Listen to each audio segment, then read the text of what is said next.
We want you to plan for success. Welcome to Planning Matters Radio.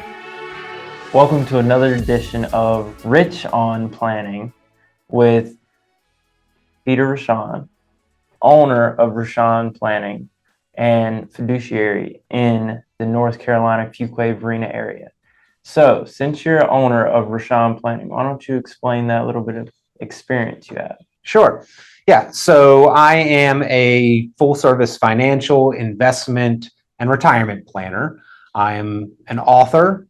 My book, Understanding Your Investment Options, is kind of an intro educational piece to help people understand all of the different places that they can deploy their money, all of the tools they can utilize, and the specific purposes that each one of those tools serves. I am a Dave Ramsey SmartVestor Pro. A lot of people know the name Dave Ramsey. He's got a pretty good following, especially in North Carolina. It's kind of like God, Dave, and your mom as far as the pecking order of who you follow and listen to. And that has meant a lot to me. I actually, in a past life, got to run the board one time for Dave Ramsey. He was sort of touring the country, and I was, at that time, right out of college, running several talk radio stations. One of them syndicated Dave's show. He came to town to do the show out of that studio, and that was my first exposure to Dave. So we really try to help people get a better understanding of their money so they can be more confident with it. Our motto and mission statement is that everyone has the ability to feel confident with their money, given proper information and education, and it's our mission at Richon Planning to provide that. Okay. So besides you meeting Dave Ramsey, what else may have led you towards this career in being a financial advisor? Well, I think that a lot of lessons from my household growing up kind of gave me a proclivity to being good with money and understanding it. My mom was a single parent teacher, so making ends meet at the end of the month, not always an easy thing. In fact, quite a challenge. Not that I grew up in poverty or struggling or anything. We did all right. But she used to sit down and balance her checkbook pretty avidly, and would have me along with her for that exercise. My mom's always been good with money. If she writes my son a check for his birthday and it gets lost in the shuffle of the birthday cards, she will know that that check has not been cashed and deposited 2 months later. She will come and say, hey, I noticed you never cashed that $25 check. It comes from her behaviors in tracking money. She used to sit down with me, balance the checkbook, show me how to know if the bank maybe made a mistake or an error in their favor or in hers, and how to double check all the math of the transactions and make sure that we weren't spending more money than we had.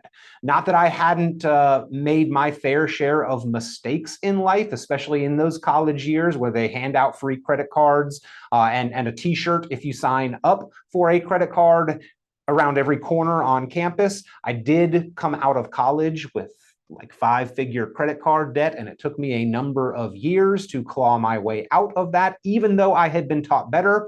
But about the time that I learned by touching the stove rather than by being told by smarter people not to touch the stove, this guy Dave Ramsey came to town, and I was just getting my head back above water, and he's like, debt's not your friend. Don't get into debt. Don't use debt. Cut up your credit cards. And I'm like, this guy's smart. This guy's right. I'm going to start following Dave Ramsey. And so really, I've been a fan ever since. I was also hosting a number of these type of financial related kind of infomercials. I was hosting, I could count probably 8 to 10 before I ever realized that not everybody was getting great kind of advice, nor not everybody was very confident about their money, and that I actually really enjoyed it and also enjoyed helping other people get that confidence, and became a financial advisor myself. So that's kind of the background, and I think what led me here to my current position, and some of the things that I really enjoy and value about this profession. That's amazing. Very honorable, especially coming from your background and learning what you know. But as I say, visit richonplanning.com. or give them a call at 919-300-5886 to come discuss with Peter Richon. And as we move along, hold on. Actually, I want to give you a little bit of an intro too, right? Okay. This is Landon Holland. Landon works in the office at Richon Planning. He actually is behind the scenes helping to produce these radio shows and the videos and the content that we put out into the public.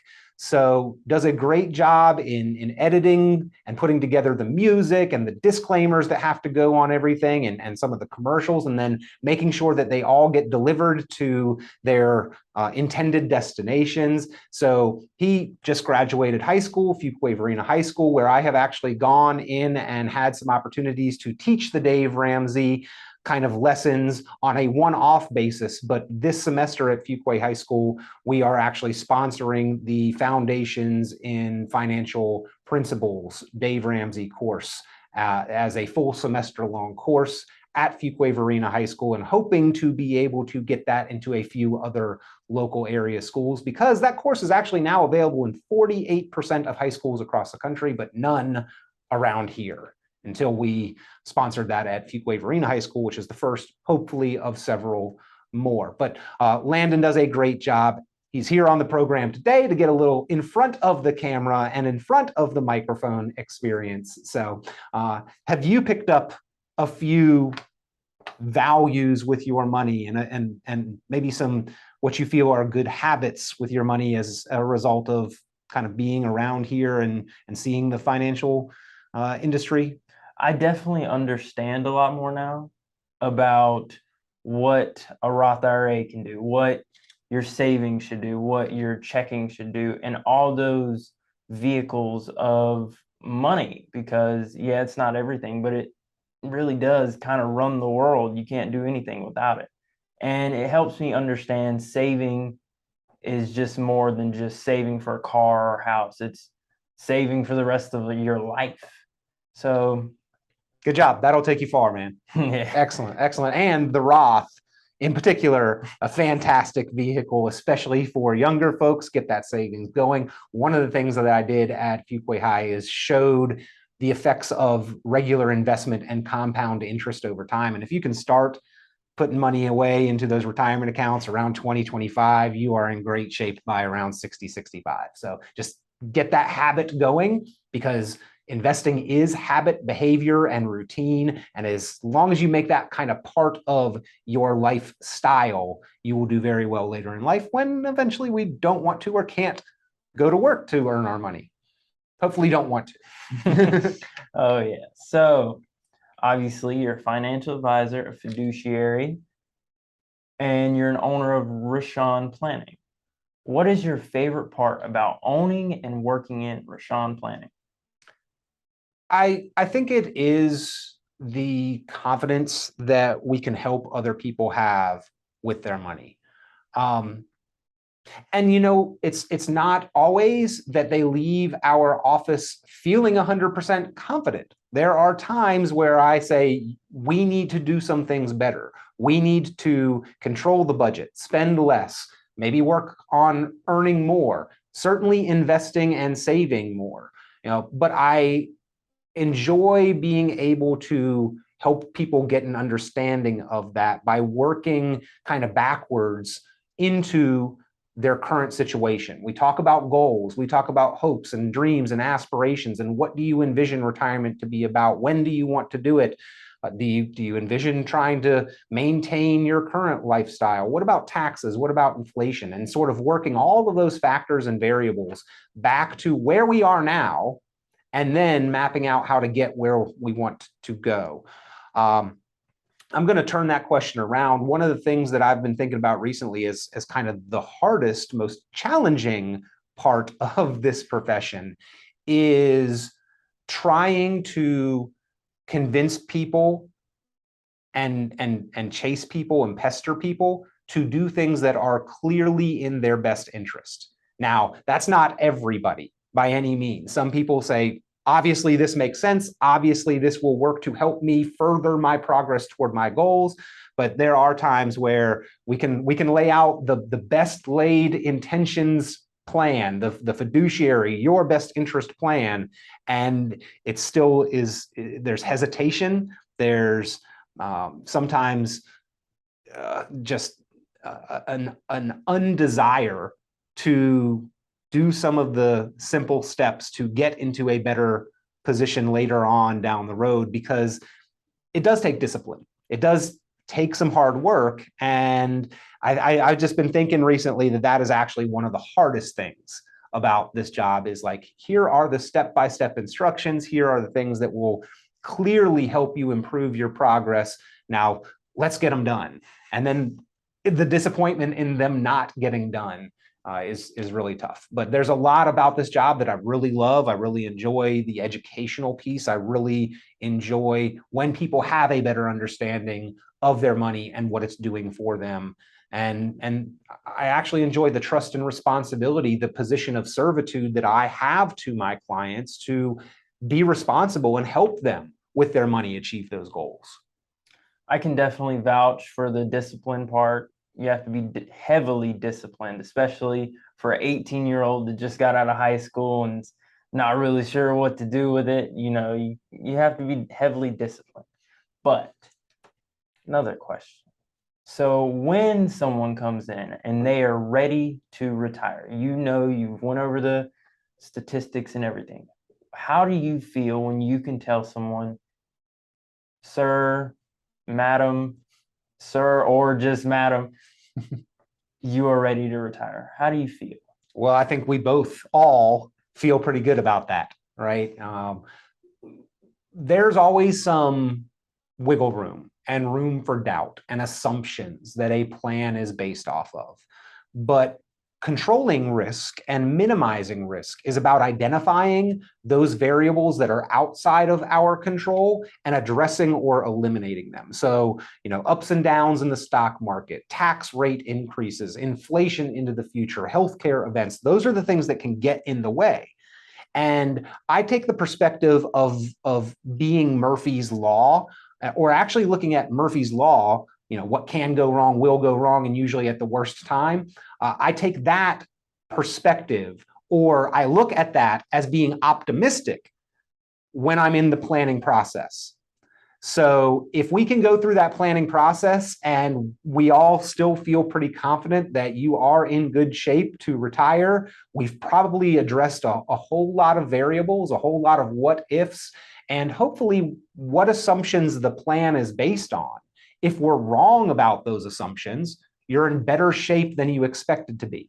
And that's kind of a difference in the plans that I think that you'll get at Richon Planning. We call it the optimized retirement plan, versus what I see people coming in with is that I see people with a lot of very optimistic projections and assumptions. Oh, the market's going to return 8 or 10%. Oh, taxes are going to stay low. In fact, you'll pay lower taxes in retirement. Inflation is not even going to be a factor. The amount of money you need on day one of retirement is going to be the same as your expenses are 20 or 30 years down the road. Well, what if any of those assumptions are wrong, right? Then you're not in as good a shape as you thought. Whereas in reality, the market's only returned about 5.78%, the S&P index, since the start of the 2000s. January 1st, 2001 to the end of 2021, the compound annual return of the S&P was 5.78%. And if you take this little downturn at the beginning of 2022, it's below 5%.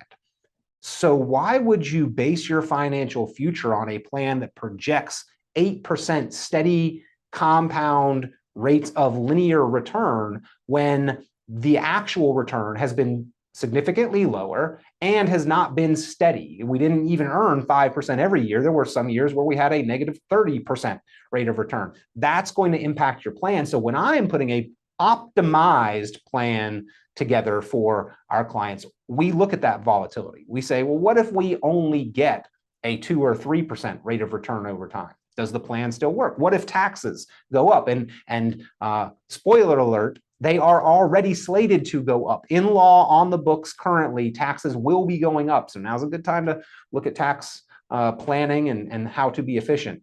What if inflation is more like what it has been over this past year rather than what it has been historically. There's a big difference between 3% and 8% inflation.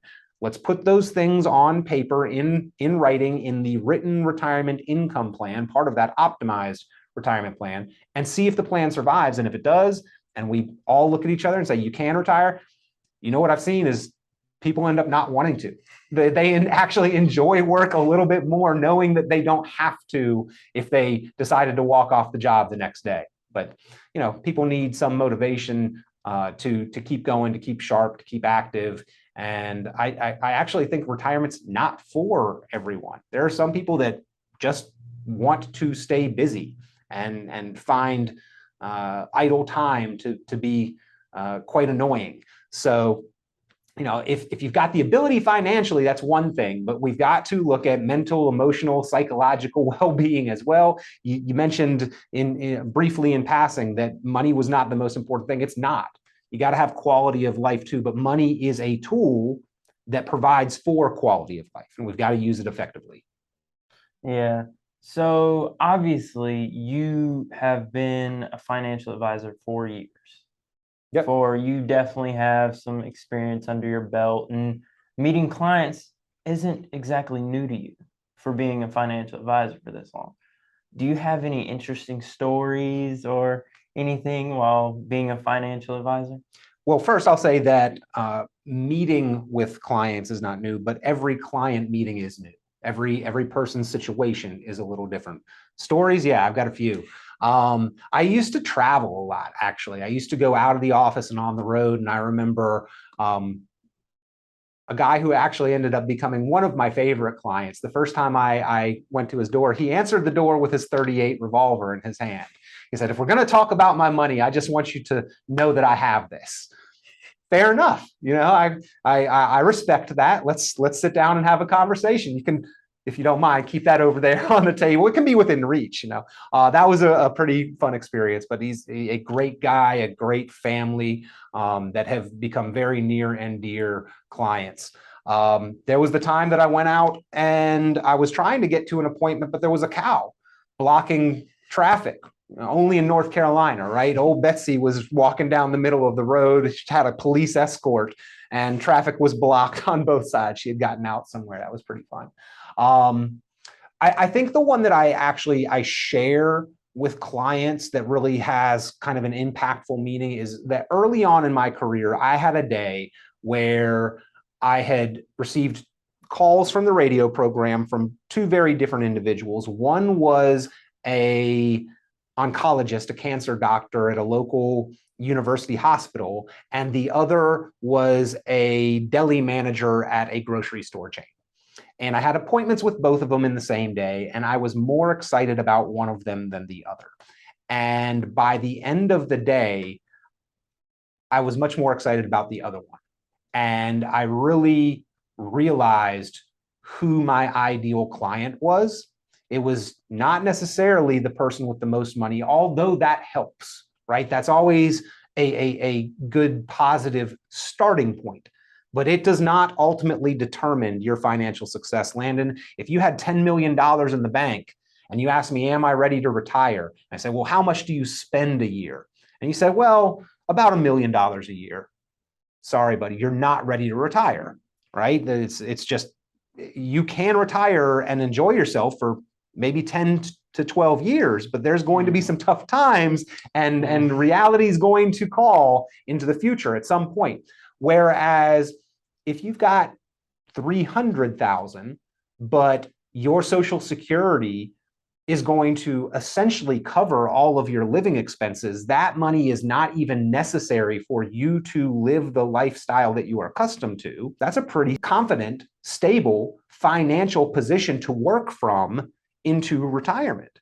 And that was, not quite those numbers, but that was essentially the difference between those two situations.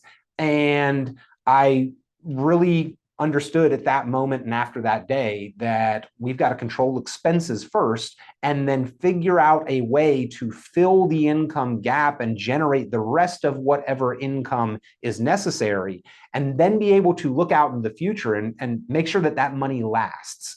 And that's a bit of reverse engineering and backwards of the way that most of the financial industry has worked. They want to focus on this lump sum and your retirement number and what's your rate of return.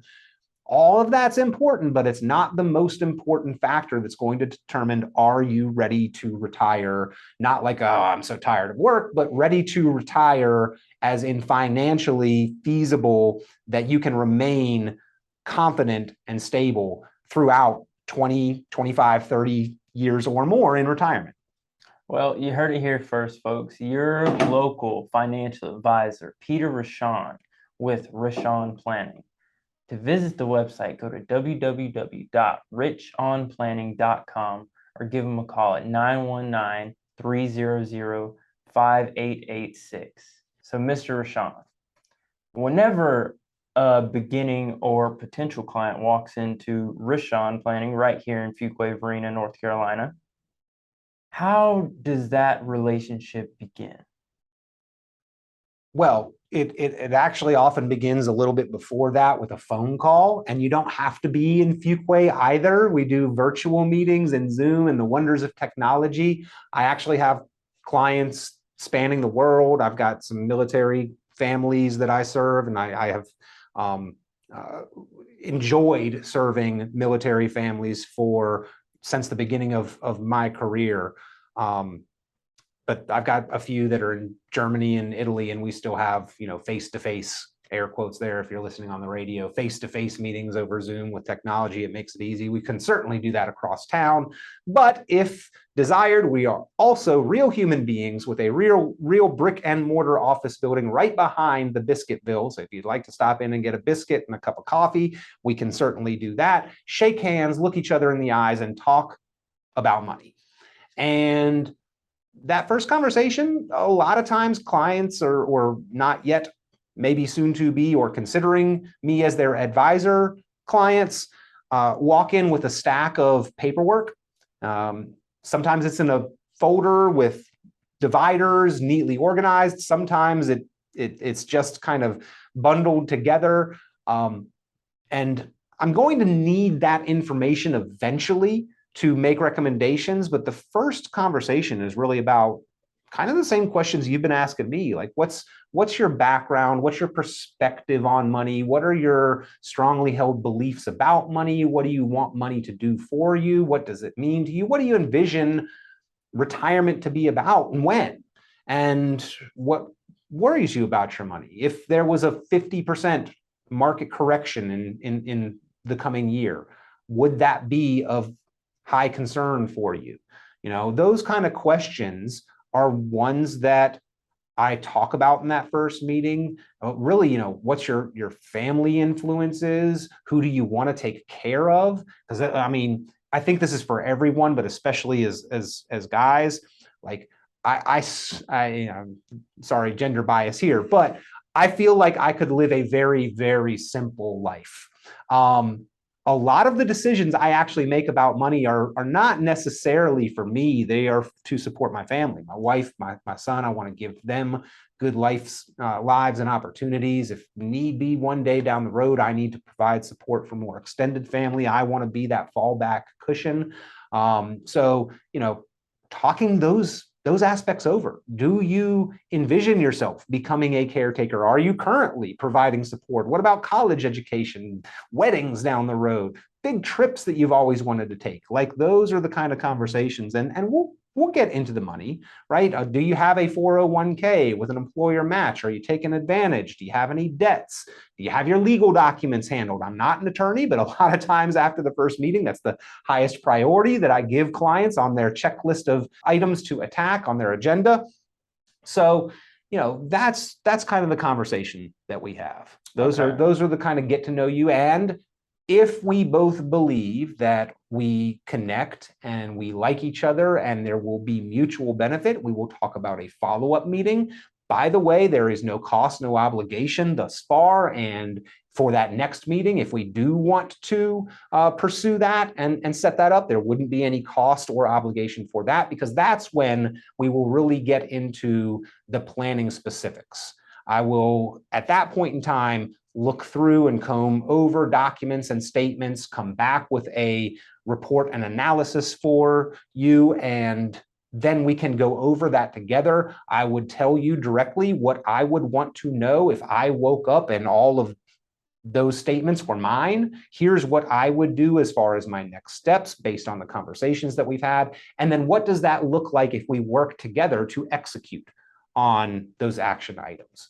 And at that point in time, we can talk about entering into a more official advisor-client relationship and everything that entails, what costs or expenses or compensation looks like.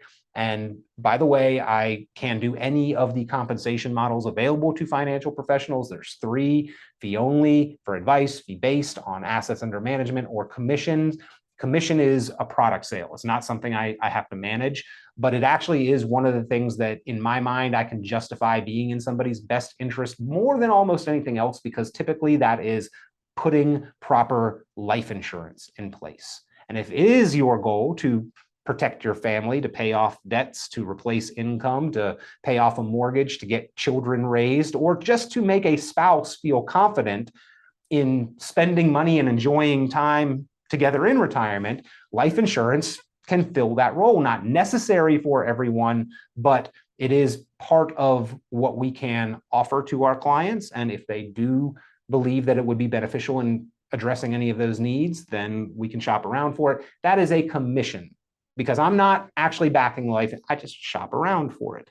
And then that company would compensate me. But more of my clients have investment accounts, retirement accounts, IRAs, Roths, brokerage accounts that we are actually helping manage on an ongoing basis. And some want to do the management themselves. They just want to double check with a qualified, experienced professional that they are doing things right. Okay.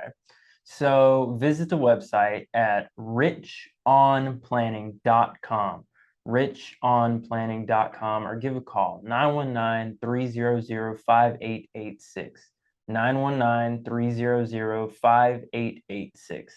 So, Peter Richon, when you were a beginning advisor, obviously there were probably things that you didn't know that you know now. So, if you could go back in time and tell your beginning advisor self, what would you tell yourself? I was kind of lucky, I guess, because when I got into the financial industry, the first license I got, kind of the easiest one to get, is one where you don't put people's money at risk. So where I was bringing on clients, they were getting a guaranteed interest rate or rate of return, or could not lose money. And guess what? Then 2007, 2008, 2009 happened. So I was actually a lot of people's hero during that time, because the market was down 52% and they hadn't lost anything. And then for the next 6 or 7 years, six years, the market came roaring back. And those same people who were very happy not to have lost anything were not as excited to not be making the gains of the market. And so I really learned that there is balance, and that you need to have both. You need to have some safe, protected money. You need to have growth as well. And that's really what understanding your investment options is all about, is what is each tool good at and purposed for?